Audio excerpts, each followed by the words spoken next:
Welcome to the Deep Dive. This is where we take complex stuff, boil it down, and, well, give you the shortcut to getting it. That's the goal. And today, we've got something really interesting lined up. We're tracing this musical thread of resilience. Yeah, through a brand new Blue Note Records release. Just out, October 8th, 2025. Right. It's a new take on Al Jarreau's classic We Got By from 1975. Okay. And this new one features Dave McMurray on tenor sax and the singer Kem. So why this track? What makes it a good lens for us? Well, it sits right at this cool intersection. You've got jazz history, soul, R&B, and the original song itself is all about, struggle and getting through it. Right. Resilience. The source material makes it clear, doesn't it? The original We Got By, it wasn't aiming for #1 on the pop charts. No, not at all. It was deeper than that. Yeah. Really honest, soulful, looking at family, hardship, but also the strength that gets you through. So our mission today, for you listening, is to kind of quickly connect the dots, understand Al Jarreau's unique talent, why Blue Note Records is the perfect home for this, and who these new artists are, the ones picking up the torch, 50 years later? Exactly. Their stories are pretty powerful, too. Okay, let's unpack this. Where should we start? Jarreau himself. Yeah, let's start with the original voice. Alwyn Lopez Jarreau, born 1940, passed in 2017. Right. And Jarreau's path, it's not your typical musician story, not at first anyway. No, what do you mean? Well, before the Grammys and the world tours, he was actually focused on something completely different. Vocational rehabilitation. Get out. Really? Yeah. He got a bachelor's degree in psychology, then a master's in vocational rehab. He actually worked as a counselor for a while in San Francisco. Wow. That's Close. unexpected, from psychology to, becoming this vocal acrobat. It is. But maybe that background, that understanding of people fed into his music somehow. I don't know. But music eventually took over. And when it did, bam. That first album, We Got By, 1975, it hit hard, right? Didn't he win an award pretty fast? He did. A German Grammy, straight off the bat, just connected with people. International stage right away. So what was it about his voice, his style? His voice. It wasn't just singing. It was, the sources call it acrobatic, and it was. But smart, sophisticated. He did that scat singing thing, right? It- But more Way more.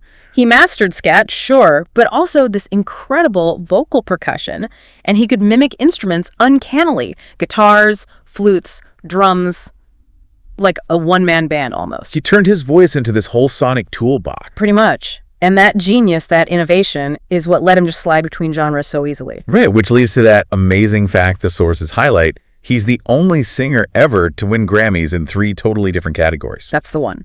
Best Jazz Vocal Performance for Look to the Rainbow. Okay. Then Best Male Pop Vocal Performance for Breaking Away. Huge album. Massive. And later, Best Male R&B Vocal Performance for Heaven and Earth. Jazz, pop, R&B. It's kind of unheard of. It really speaks to his versatility, but also, his credibility across the board. Usually artists get pigeonholed, Absolutely. You make pop hits, maybe the jazz crowd tunes out, you get too complex, you lose the pop audience. It's a tightrope. But he walked it. Mastered each genre's rules without losing that core Jarreau sound. Mm-hmm. Which brings us right back to the song itself. We Gotta Buy, he wrote it, title track of that debut. And the lyrics. You mentioned struggle family. Yeah, it's very spiritual, actually, reflective. You can hear the influence of his upbringing. His dad was a minister. His mom played church organ. Okay. That church, that gospel feel makes sense then. It's deep in the song's soul. Definitely. It's about looking back, acknowledging the tough times, but focusing on the love, the unity that, helped them get by. And it was produced by Al Schmidt, the legend. The one and only. And Schmidt was brilliant at just letting that raw emotion shine through. No overproduction, just honesty. Jarreau's delivery is everything. And that honesty, that depth is why it's still relevant, why we're talking about it 50 years on. Precisely. It endures. So that depth, that kind of artistic honesty, it feels like a perfect lead-in to the record label behind this new tribute, Blue Note. Yes. Blue Note Records. Here's where it gets really interesting, because you've got this iconic song being revisited on the most legendary jazz label there is. It really is legendary. Blue Note isn't just a label. It's basically a cornerstone of jazz history. Founded back in 1939, New York City. By Alfred Lyon and Max Margulies, right? And Francis Wolff came in too. That's them. And what really made Blue Note special right from the start was this philosophy they had. It sounds simple now, maybe, but it was huge then. Which what? Giving the musicians real creative freedom. like actual freedom, letting them explore, take risks. How did that translate practically? Well, longer rehearsal times paid by the label, better recording quality. They really invested in the artist's vision, not just chasing hits. Commercial pressure wasn't the main driver. And that freedom, that commitment, it basically shaped the sound of a whole jazz era, didn't it? Yeah. The 50s, 60s hard bop. Exactly. The Blue Note Golden Age is hard bop, essentially. Can you give us the quick definition of hard bop again for listeners who might not be deep into jazz history? Sure. Think of it as evolving from bebop. It kept the complexity, the solos, but added more soul, more grit.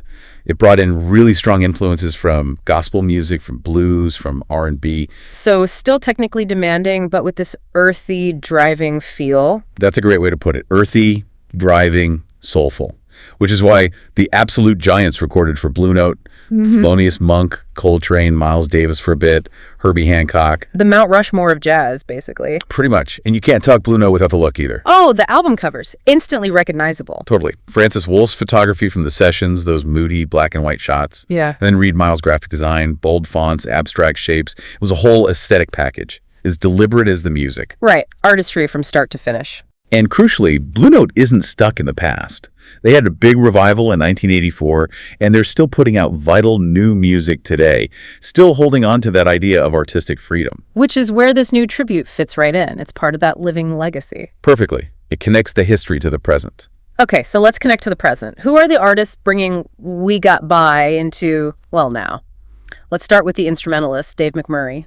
Dave McMurray, tenor saxophonist, band leader, composer. He's Detroit-based. Another Detroit connection, like Kem later. Yep, strong Detroit roots here. McMurray's been in the game for, 4 decades. He's deeply respected. And he's signed to Blue Note now. His solo stuff on Blue Note, he does reinterpretations, right? Like that Grateful Dead project. Exactly, the Grateful Dedication albums. Which shows you his willingness to take music from different places, rock, funk, whatever, and filter it through a jazz lens. That fits the Jarreau mold perfectly, that genre-crossing spirit. And his background before his solo career, his sideman work? The list is kind of wild. It really is. The sources mention was, not was, which is already pretty eclectic. Funk, rock, avant-garde stuff. Right. But then also the Rolling Stones, Bob Yeah. Dylan, B.B. King, Bonnie Raitt. It's incredibly diverse. So what's the common thread there? How does someone fit with both B.B. King and, say, was, not was? I think it's about understanding the roots. Blues, soul, rock, jazz. McMurray can play all of it authentically. He has that versatility, that deep musical vocabulary. He's the perfect guy to bridge Jarreau's complexity with a more contemporary soul jazz feel for this track. Makes sense. He's got the chops and the breadth. Okay, so who's handling the vocals? Al Jarreau left him massive shoes to fill. He certainly did. The vocalist is Kem. Kem, Grammy-nominated R&B singer, also from Detroit. That's him. Kim Owens originally.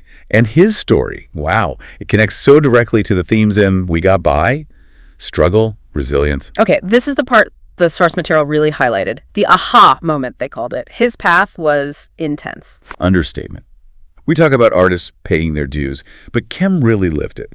He dealt with serious personal issues early on, addiction, periods of homelessness. Man! Yeah.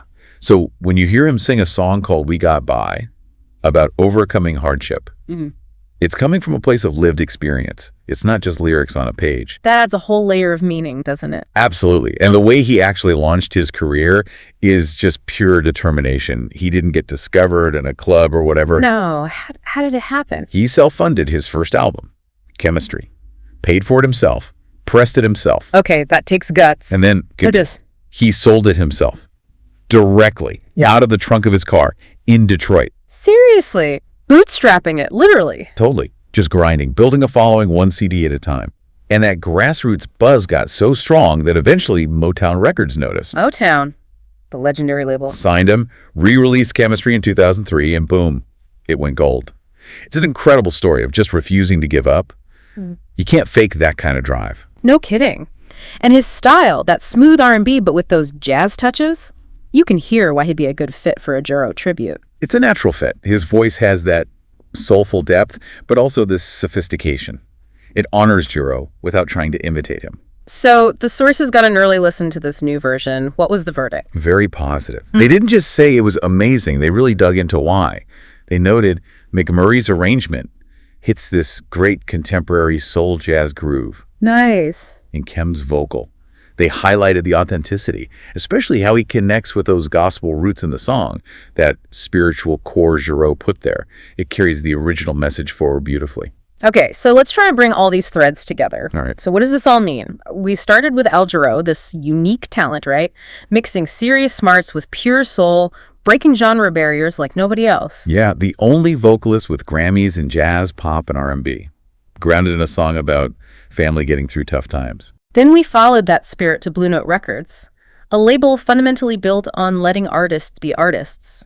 Creative freedom above all. Which created the space for hard bop's golden age and continues to foster new, diverse music today, including this tribute. And that brings us to the artist on the new track, Dave McMurray, the versatile Detroit saxophonist who bridges eras and styles. And Kem, the vocalist whose own life story of overcoming incredible odds mirrors the song's message, who literally willed his career into existence. Wow, when you lay it out like that. It's a powerful connection across time, isn't it?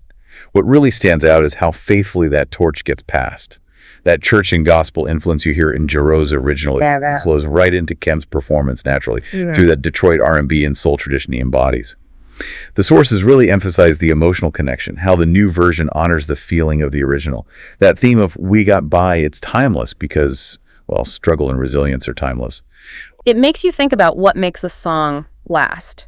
The original notes mention "we got by" wasn't trying to be a huge pop hit. It wasn't about technical flashiness. No, it was aiming for emotional truth, connecting with real life, real feelings, the struggles, the love that pulls you through. And that's why it stuck around for 50 years. It captured something genuine about the human experience. Which kind of leaves us with a thought, maybe for you listening. Think about it. A song like "We Got By," its legacy wasn't built on chart position or how complex it was. It was built on honesty, on capturing that lived truth. So the question becomes, Yeah, what songs are in your personal soundtrack? Maybe ones that never topped the charts, never won big awards, but they capture that feeling of resilience, that emotional truth for you. Why does that deep connection sometimes matter so much more than all the usual metrics of success? something to chew on, that quiet power of authentic music. Exactly. That's the legacy here.